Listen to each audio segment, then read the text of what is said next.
Everything rises and falls on leadership. The ability to lead well is fueled by living your cause and purpose. This podcast will equip you with the tools to do just that. Live and lead with cause and purpose. And now, author of the book, The Anatomy of Leadership, and our host, Chris Comeaux. Hello and welcome to TCN Talks. I'm really excited today.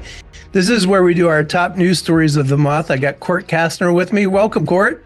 Thanks, Chris. Great to be back. Man, we're doing something innovative today. I give you credit because you're like, Chris, you really need to meet the GeriPal guys. So we actually have Eric Widera and we have Alex Smith with us, the guys who actually host the GeriPal podcast. Welcome, gents. Oh, it's great to be on. I'm a huge fan of TCN Podcast. I listen to it all the time. An honor to be on. Thank you so much, Chris and Cordt. Well, thank you for what you guys do for the whole hospice and palliative care field. And so this is a podcast within a podcast. We're airing it on TCN Talks. And then, of course, it's going to air on their platform at GeriPal. Let me read real quick from Eric and Alex's bio. So Eric Widera is a professor of medicine, clinical educator in Division of Geriatrics at the University of California, San Francisco, so UCSF. His main goal is to improve the care provided to elderly patients with severe chronic terminal conditions through program development, educational innovations. Dr. Widera is the director of Hospice and Palliative Service at the San Francisco VA Center, which is pretty cool. Past board of director member for the American Academy of Hospice and Palliative Medicine, AHPM, and past president and chair of the Board of Association of Directors of Geriatrics Academic Programs. Easy for me to say. Eric has been the recipient of numerous grants and awards, including the Geriatric Academic Career Award, the Hastings Center Cunoff Dixon Physician Award. Love that. Dr. Janet Bull, my mentor, actually got that as well. AHPM Hospice and Palliative Care Medicine Leaders Under 40 Award, AHPM PDIA Palliative Medicine National Leadership Award, and he is the co-founder of GeriPal, as well as ePrognosis, an online set of prognosis calculators for the elderly. Gosh, Eric, and you look like you're still 20, man. What's the deal? We're young at heart. Absolutely. I love that. And Alex, I want you to read your Hawaiian name. I love that there's no way I'll try to pronounce it, but Alex Smith is how I know him. But Alex, what is your Hawaiian name? It's pronounced like it's spelled. It's Alexander Keli'imoianu Ohaliakala Smith. So Alex was born in Hilo, Hawaii. Sadly, his family moved from there to East Lansing, Michigan when he was 6 months old. He's a proud graduate of the University of Michigan. And though in sporting events, he roots for both Michigan State University and the University of Michigan. That's got to be fun to watch a game with you. Dr. Smith receives his medical school training at UC Berkeley, UCSF Joint Medical Program. He completed a primary care internal medicine residency at Brigham and Women's Hospital, followed by 2 fellowships, 1-year clinical fellowship in palliative medicine at BWH and Dana-Farber Cancer Institute, followed by a 2-year general internal medicine fellowship at Beth Israel Deaconess Medical Center, including an MPH from Harvard School of Public Health. Dr. Smith returned to UCF in 2008 in faculty in the Division of Geriatrics. Guys, both incredible bios. I have one question just to start, and then we'll go into the joint podcast. But talk about GeriPal, because most of our listeners are more on the leadership side. So just how did GeriPal come to be? Man, we actually started off as a blog, and I think both Alex and I, we talk about sometimes we're unfocused. We were in a meeting talking about, I forget what the meeting was, and we just came up with an idea, like, wouldn't it be great to have like a place where we could just put our own thoughts down, where it wouldn't take like a year to get published?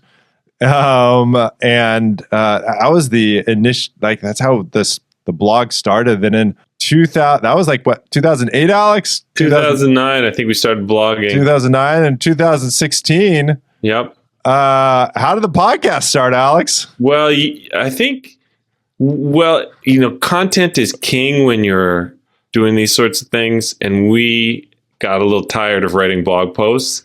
And, in 2000 to 2010, it seemed like everybody had a blog, but then that kind of went away, right? And then podcasts were on the rise, and we're more tied to the message than the medium. And so some people were like, we should do a podcast. Eric's like, yeah, we should do a podcast. Let's get Alex, bring your guitar. We'll talk about bed alarms, saying free fallen, We talked about battle arms. And that was the beginning. We just bought a mic, put it in the middle of the table, and started talking. And we have not looked back. It's been so fun interviewing some of the best and brightest minds who are doing really innovative clinical work, who are doing really cutting edge research, who are leading the way, as we'll talk about today on this podcast. Well said, gents. 2.5 million downloads later, we are still loving doing this podcast. It is, it's a hobby of mine and Alex's, and it's like one of the key things I look forward to. Now, right back at you guys. I mean, so we're going to segue now into your podcast, but I just want to say thank you for the work that you're doing. You're giving a voice to the people that are closest to the mission, the people doing the work. And so I think it's kind of a cool partnership that we're doing this podcast together. So let's now segue into your podcast. Welcome to the GeriPal Podcast.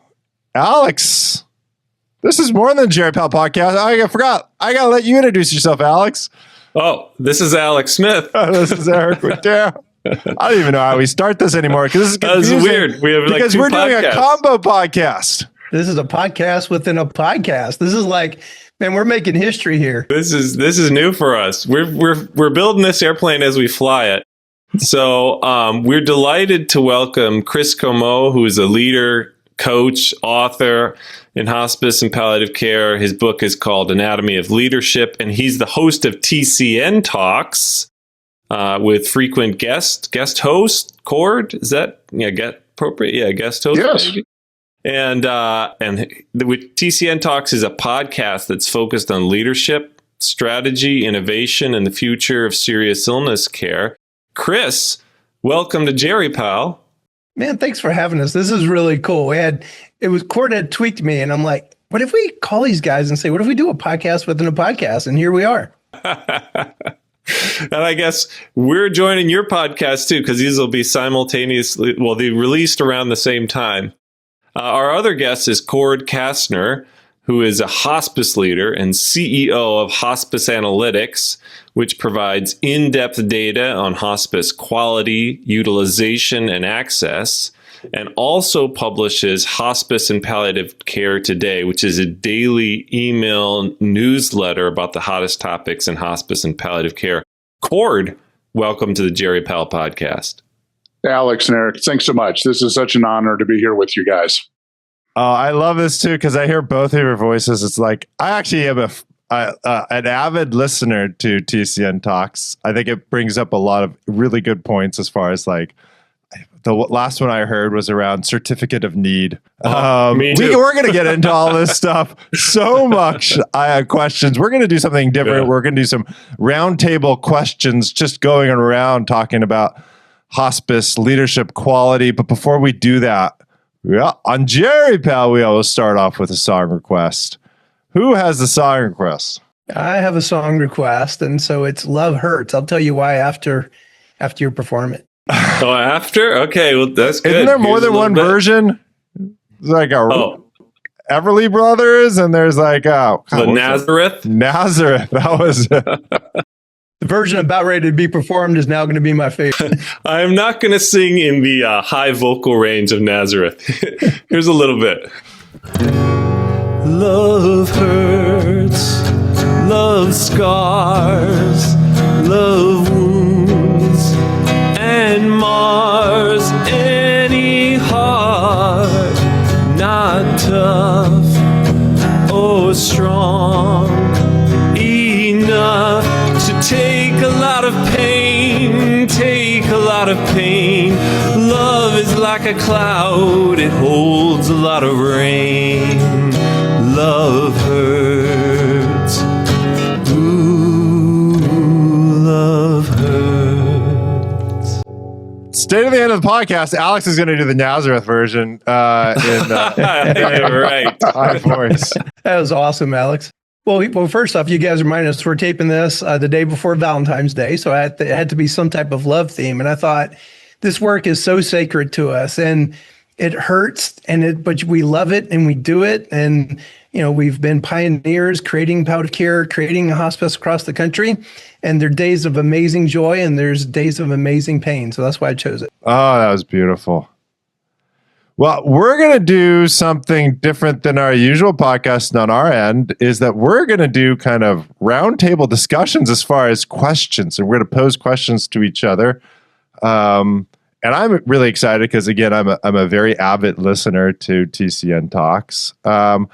So I think I get to start this. And my question is, I'm going to first open up to Cordt. Would love to hear others. But one of the reasons I love TCN Talks is I get to hear about all the best hospice news that's coming around. Cordt, my question is going to turn to you. What are the kind of the top news stories that you've covered recently? Thanks for the question, Eric. It's like I said, it's such a pleasure being here with both of you, because the GeriPal podcasts we cover in the newsletter on a regular basis. We've covered over 50 stories from GeriPal. That is not the only reason I listen to your podcast. but it's so true. It's such an overlap, and I find myself now. For example, Alex, you introduced me to Lauren Hunt, researcher at UCSF. The first thing I do is I go to Hospice Palliative Care Today. I log in and I type in Lauren Hunt. I'm like, well, I mean, we've probably covered, and sure enough, she pops up like 8 times for awards and different interviews that she's done. And it's such a great resource to fact check and quickly figure out what's going on in the field.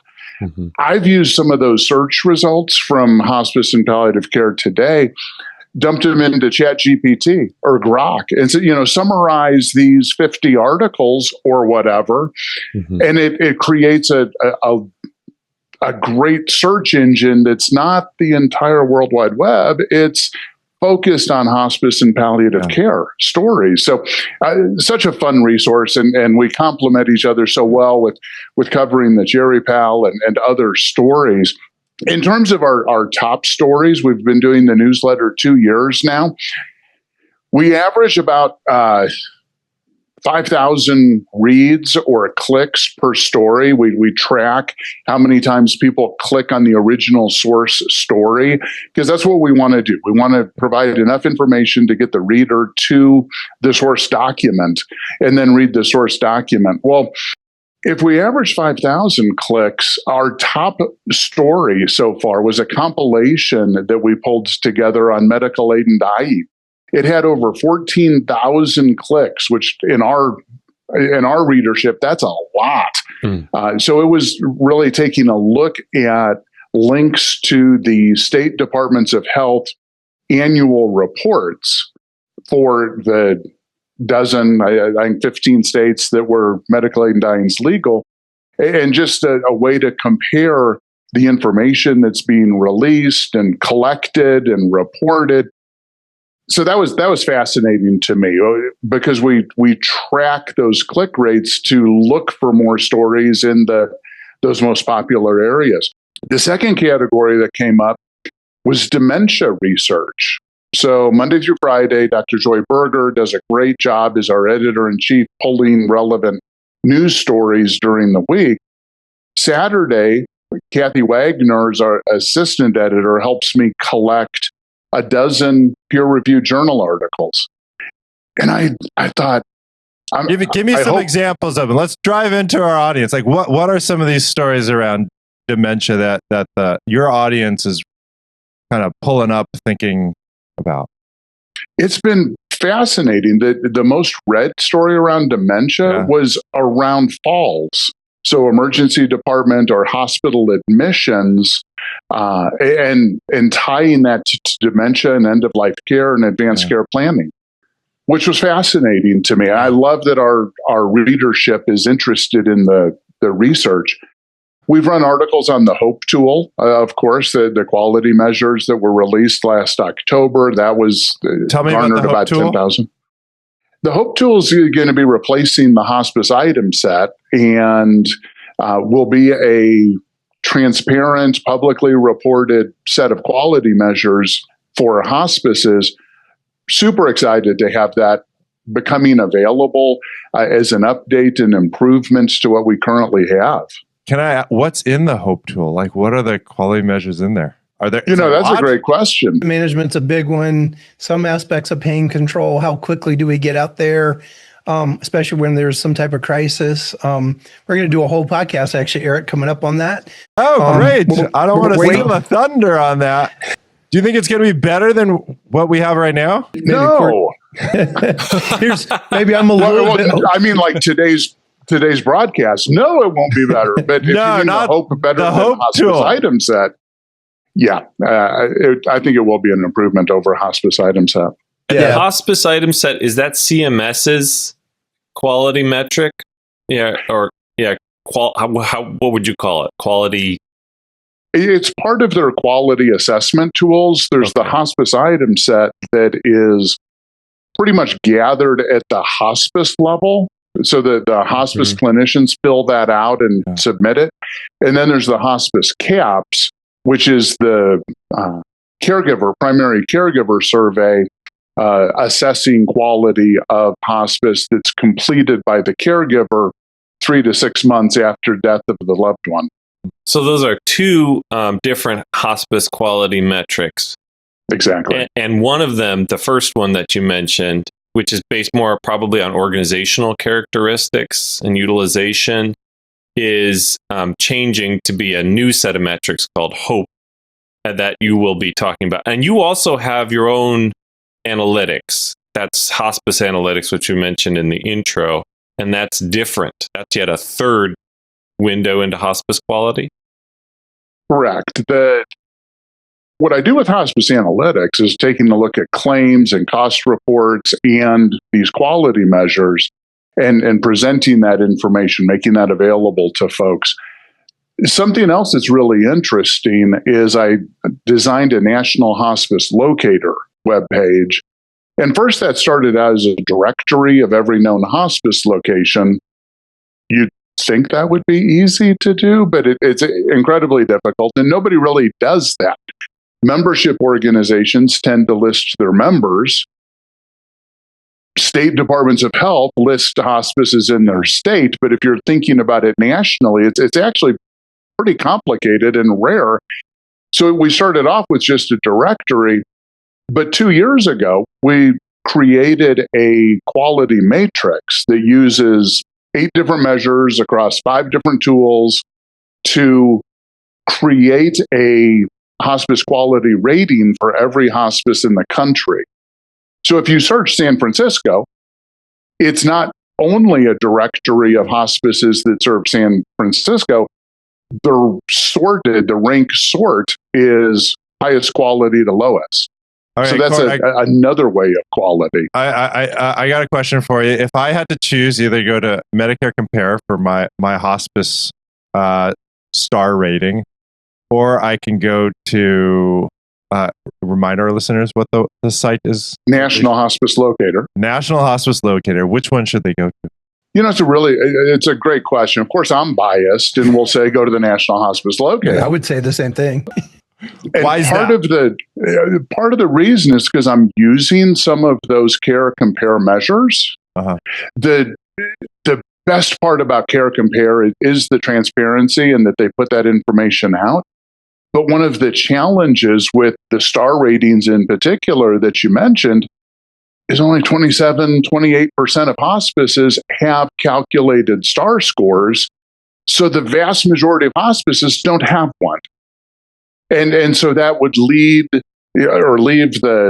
caregiver or the hospice patient at a loss if a hospice doesn't have enough surveys for CMS to calculate that score. So I approach it a little bit differently and create a score for every hospice. Every hospice gets a score. Exactly. Yeah. The last thing I'd mentioned around the news stories is something you've had Ira Byock on GeriPal before, and he's talked about his strategic path forward. He calls his final point in his strategy the hospice brand, and being very proud of the hospice brand, what Chris typically calls mission moments in the TCN podcasts. And these are stories about family members describing their end-of-life experiences with loved ones in hospice, hospice leadership. There's all sorts of things that get wrapped into this hospice brand, and those tend to be among our top read stories. People are just excited to see some of the great work that our providers are doing around the country. That's great. Well, I want to make sure we have time for everybody's questions. I'm going to pass it on. I think, Cordt, I think you asked the next question. I've got a question particularly for Alex and Eric, but Chris as well. You've done so much in your GeriPal podcast to shine a light on the real challenges that we face. Things like burnout among clinicians, racial and access inequities, resource constraints, better prognostic tools like e-prognosis. What's one worry or concern that each of you have around the future of the field? What keeps you up at night? And on the flip side of the coin, what gets you excited? What makes a difference? What's something you've learned through your podcasts that make a difference in improving our daily work? What worries me the most right now is, growing up in hospice, like you said, like you were bringing up, it's the mission, it's the heart of hospice that motivates me to continue to do this work. I'm covering our hospice unit right now. I do palliative care consults. I think both of them are they're very rewarding. I think the biggest challenge is just the sheer amount of money and investment, and the heart of what we do is not necessarily a primary motivator for some of these businesses. And since you brought up Ira's article, we've both done podcasts with Ira. It is hard to ignore fraud nowadays in the industry, especially with hospice, and especially in certain states like California, where we don't need 2,000 hospices in LA County. Like that's crazy. Clearly fraud. Like it's just, you don't need 170 hospices in one building in Van Nuys. And I do think as a field, we have to take ownership of some of these problems. And we have to advocate, and we have to advocate very loudly. And I love that folks like Ira are pushing for us as a field. Like we don't control everything, but man, we can advocate, and we should not neglect our voices.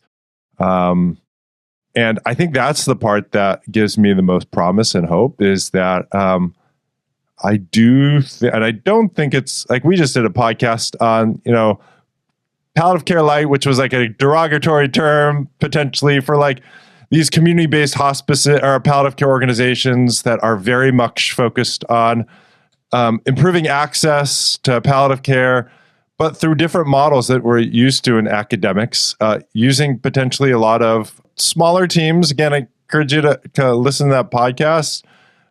Certainly a lot of investment going on into that field. But what I left with that is, like, even in those settings, like the palliative care providers, the experts from social workers to physicians, it is important that we have a voice. And I always think back to Diane Myers saying, if you're not at the table, wait, was it Alex? If you're not at the table, you're on the menu.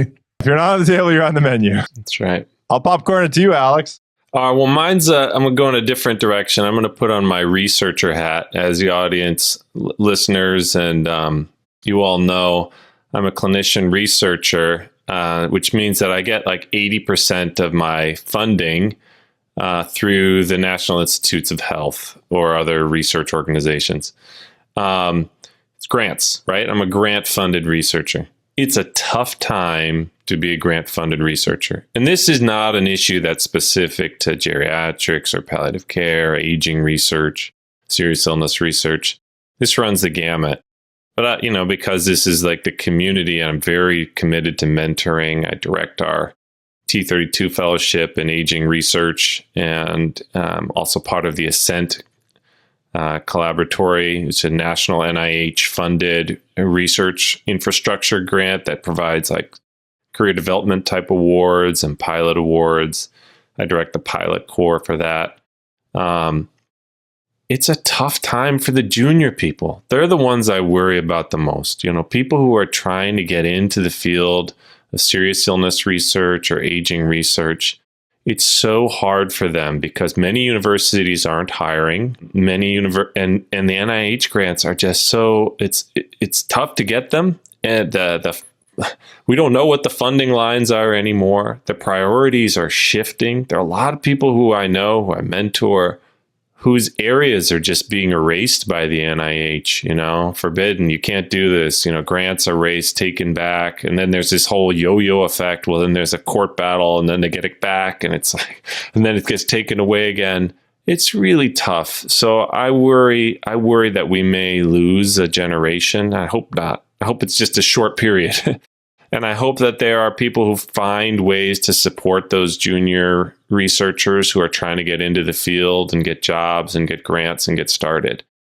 And I'm hopeful that, we have some mechanisms to do that. And I still worry that it's going to have a chilling effect on people who might otherwise have gone into research, will now instead focus on other things, clinical work, education, which is great. But we really need the science in order to advance the field. We need science to say, we've tested this, we've studied this. This is the right thing to do. This is better than that.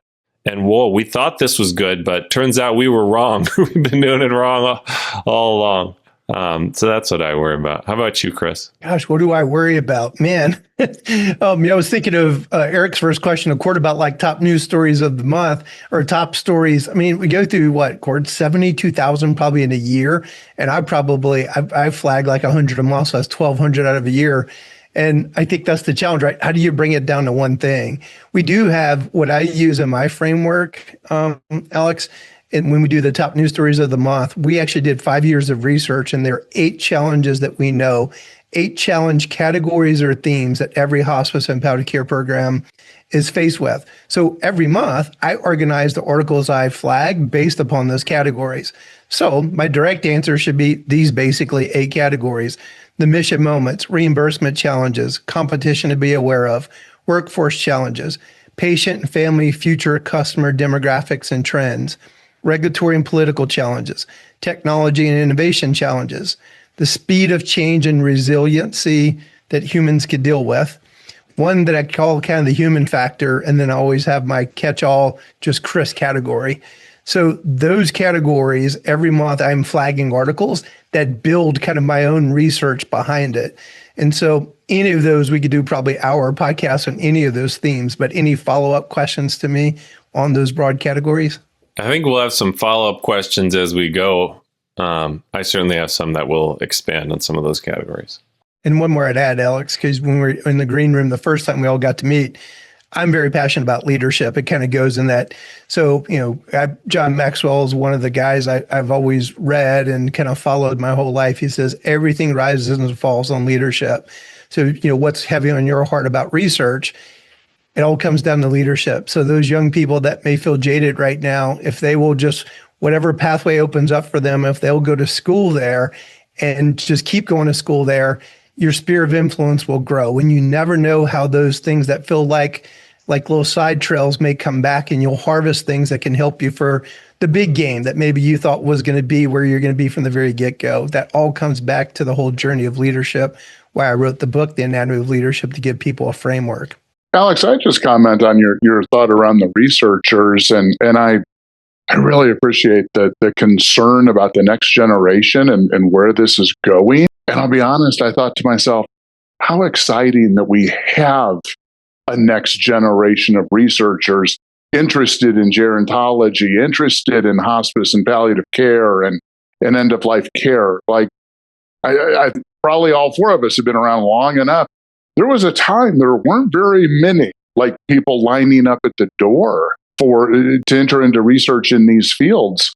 And it's exciting that there are people interested in it. Alex, I'm going to ground this. Do you feel like there's more or less right now, given the uncertainty? Like, people, are they wanting to commit many years of their life to research fellowships? And I think it's still early to say. Yeah. I mean, we're the major change came with the change in the federal administration, which is what, a year and a half in? Yeah. Or a year? God, it feels like longer. It is. It does, but you're right. It's probably like a year and a quarter. by the time the show airs anyway. So I think it's tough to say. But you're hopeful. I agree, Cordt. I'm hopeful, and I love the fresh new ideas that are bubbling up from these new investigators looking at these problems that are seemingly intractable with fresh eyes.